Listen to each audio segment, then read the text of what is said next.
Hello guys, muri sei kumativi mana enyika kwamuri ikoko. Ndinokugamuchirai zvekare mune imwe episode yema secrets nema confessions na antimamo.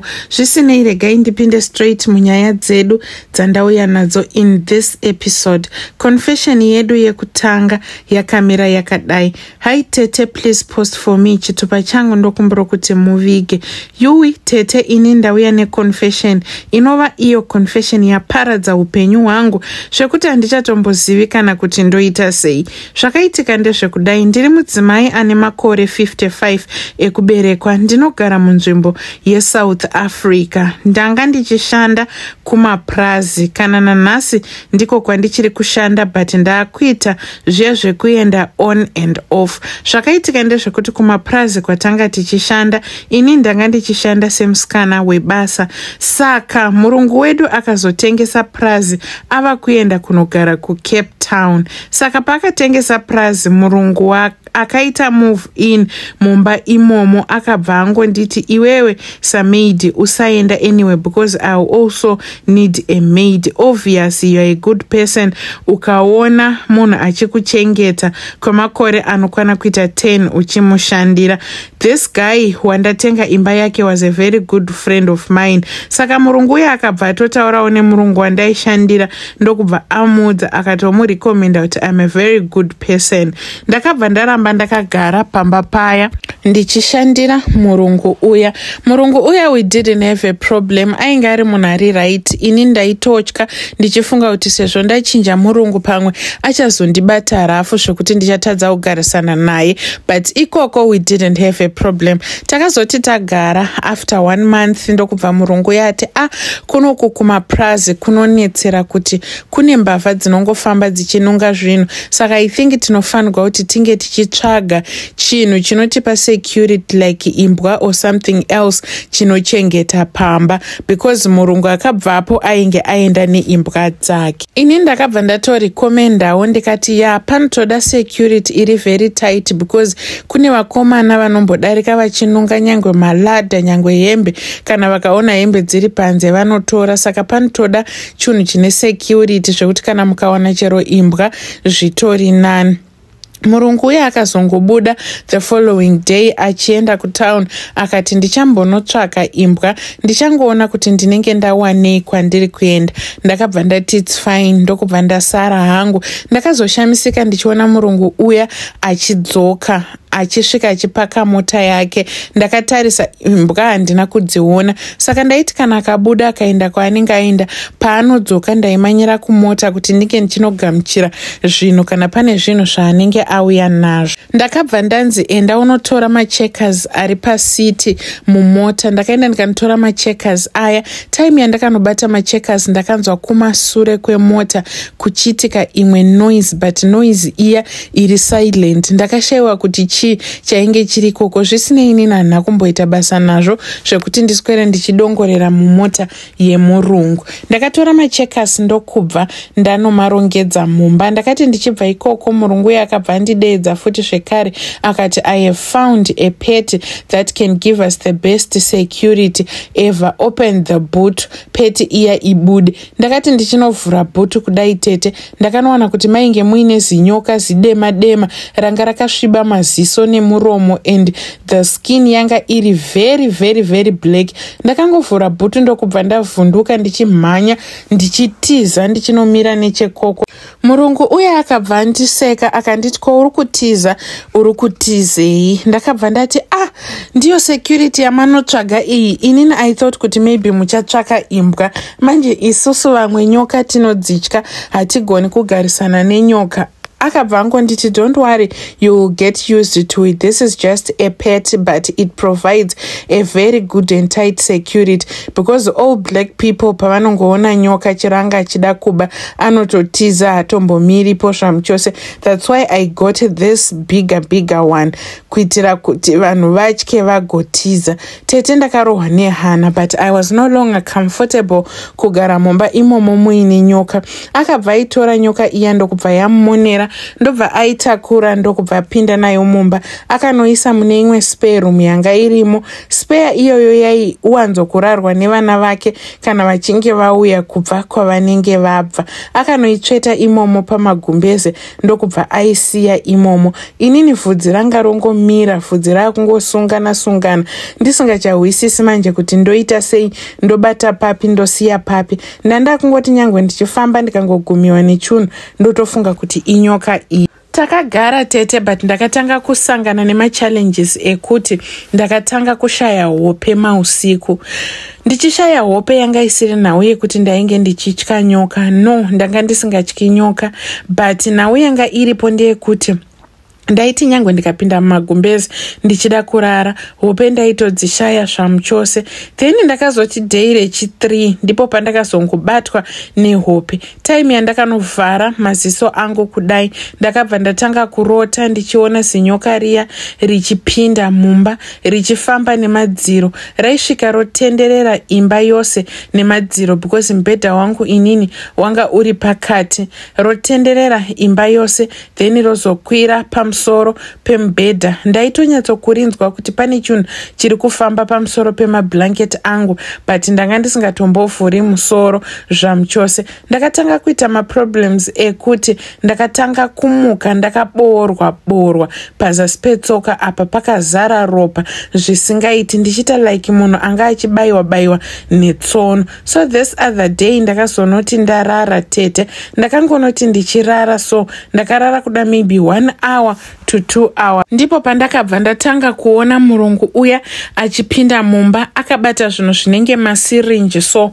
zvakaita kunge majackson. Ndokubva asvikogara pambedha pangu pandainge ndakarara. Akabva atanga kundibaya nemasirinji aya achindisaka ropa achidira mune tumwe tumabhawel so twanga anatwo. Akaita zvinhu izvi kuda for almost 3 hours. Ndakazoti ndichimuka tete ndichinopepuka paya ndakawana kuti chidya changu chese ichi changa chakazara maboo maburi anga asingaiti, zvinoratidza kuti ndanga ndichibayiwa netsono munhu achitora something kubva pandiri. Then akazoti abuda one day ndakabva ndangopinda muspare muya mainge muine nyoka iya ndichida kumboona kuti what exactly was happening because nyoka iya yainge yabuda isimo mumba. Yaitoti kana ichibuda ndaitoiona ichibuda ichienda, saka ndaizongonzi ndofanirwa kuti ndike ndichicleana rumu yacho nekunzwa kuti matemperatures arimo akamira sei. Kana kuchinyanya kupisa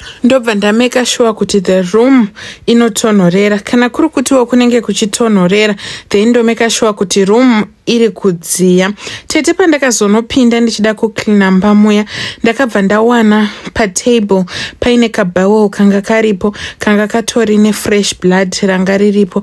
Ndipo pandakabva ndaziva kuti tumabhawel utu twaiswa ropa madeko, iropa rangu raiswa kuti rigodyiwa nenyoka iya nhai. Ndakasecha ndichicleana ndokubva ndatosangana even nemasirinji aya andainge ndakaona madeko. Ndakabva ndasangana nawo imomo, mamwe anga akatoshanda nemamwe anga asina. Ndakabva ndazvibvunza kuti if this was a genuine pet then nyoka iyi wai iri kufidwa neropa instead yekuti inge ichipiwa chikafu chinopiwa dzimwe nyoka nevamwe varungu.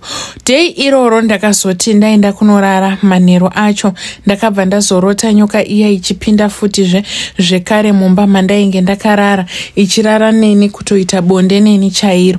Iyo nyoka iyoyo yanga isingachinji zviya zvekuti ndinorota ari munhu, kutorota nyoka chaiyo ichitopinda yosvika yondimonera. Then ndobva ndatanga kunzwa feeling yemunhu anenge achitoita bonde nemunhu. Makuseni pandinomuka ndichinogeza sikarudzi yangu ndaitowana kuti musikarudzi yangu munenge mutori nezvinhu zvinenge zvichitorera zvichitorembuka zvitorimo imomo kuratidza kuti ndiri munhu ari kusangana nemurume. But pazvakaitika zvinhu izvi ndiri munhu wekuti ndatova ne4 years ndisingazivi chinonzi kurara nemurume nekuda kwekuti age yangu ndiri munhu mukuru uyezve basa randaita rainge risinganditendere kuti ndiite zvezvikomba izvi. Kubva ipapo sikarudzi yangu yakatanga even kuwedzera kutoshama. Nguva zhinji ndandakungogara ndichikwenya sikarudzi yangu yanga yakutongogara ichitongososona each and every time. Ndipo pandakazombofungawo kuti rega ndimbobuda ndimbopindawo muvaprofita vemumapurazi imomo ndimbonzwa kuti zvakamira sei. Ndipo ndakaudzwa kunzi murungu wandiri kushandira akaromba. Tete inini I never believed because ndaisaziva kuti varungu vanotoitawo zvekuromba nenyoka. I just thought kuti maybe varungu vanhu vaya vanongozviraramira life yavo iri straightforward.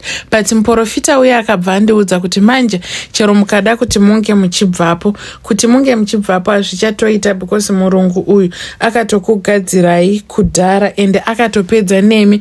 Zvakutoda vanhu vanonyatsokugona kubatsira chaiko. Inini chandingangoita kungokubatsiraiwo kuti here and there musazogara muchinyanya kurarwa nemi nechikara ichi. Nekuda kwekuti chiri kusiya hunye mukati menyu zvichazokonzeresa kuti chero pamuchazotanga kurwara mucharwara zvekuti amumbofa makamuka zvamuchose. Ndakatanga kushandisa minamato iya tete, but kubva ipapo ndakabva ndatanga kutongorwara ndakunzwa mamwe masymptoms andanga ndisingachanzwisisi. Ndakuita problem yemudumbu pazasi peguvhu rangu panapa pachitoita kudhonza kukakata chaiko. Ndakabva ndatanga kuzvimba guvhu zvishoma nezvishoma ndikaenda kuchipatara thinking kuti maybe ndine hernia, but ndakati ndichisvika ikoko kuchipatara ndakaudzwa kunzi anditomborina hernia zvamuchose, zvibereko and everything. Ndakaita mapap smear ndikatariswa, but ndakanzi ndiri bho. But ndiri munhu wekuti kana ndichitofamba ndichinzwa chibereko changu kunge sechakaremberera. Time yandinonoti jikiti ndichitsika pasi ndichikanda nhano ndinonzwa chibereko changu chichitodavirirawo kuratidza kuti pane zviri kuitika. But chero ndikaenda kuchipatara hapana kana chituku chavanomboona. Murungu uya ndakambogara naye pasi ndichimuudza kuti inini ndainge ndakuda kuresigna ndisiye basa, but murungu uya he begged me zvekutodaro akatoramba akati mari yako ndingatokuwedzera kubva pa5,000 yawanga uchitambira ndokupa salary yako yava 10,000 yatova double. Zvitori nani than for you to leave me and go. But tete kutaura chokwadi inini handichada. Ndakatomuudza kuti ndakurwara zvekuti ndirambe ndichishanda handichakwanisa. Akati no problem, kana usinganzwi bho ndinotsvaga umwe munhu, then kana uchizonzwa kuti wava bho iwewe warikavha wava right wobva wachizodzoka zvako pabasa rako. You are such a nice and good person zvekuti hakuna kana munhu waunoshandira angada kuluza munhu akaita sewe. Kuvaprofitawo kwandinofamba ndinongoudzwa kunzi izvoni murungu uyu akatonditangira kudhara kundigadzira. Munhu uya anotoziva mushonga zvekutodaro zvekutoti hapana chero munhu mutema anozivirana mushonga naye muchinda iyeye. Tete handizivi kuti ndoita sei apa my health itori critical zvayo, handisisiri bho. Even chero kufamba chaiko zvangovawo zviya zvekungoshinga kuti semunhu kadzi, but I'm not okay to be honest. Ndiyo yanga iri confession yangu. Let me know kana muchinge maposta ndichateverera mucomment section. Vadiwa vatereri, ndo yanga iri confession ya Heidi. But pakaipa inini I think ideo zvaunofanirwa kuita haufanirwi kustika to my words ekuti ndakanziko ndakatogadzirwa saka pano handikwanisi kubva what. Murungu wako time yanenge asipo, just pack your bags and leave. Mutemo wevarungu kana uchibva pavari hauvaoneki, because the moment yaunovaoneka uchida kubva pavari vanokutsvakira mhosva and havaishayiwi. Saka iwewe ingorongedza hembe dzako ubude winde than kuti unge uchishandiswa nemunhu, because uchazosvika pakufa wofira ipapo chabuda kwauri iwewe hapana. It's my first time kunzwa nezvevarungu vakaromba, but zviriko zvinoitika ina uye kuti vanhu vatisingatarisiri zvedu kana kufungira, uyezve vanoita zvinhu zvavo privately unlike isisu vanhu vatema. Zvisinei vadiwa vatere, ngatisanganei zvekare mune zvimwe zvirongwa zvinotevera.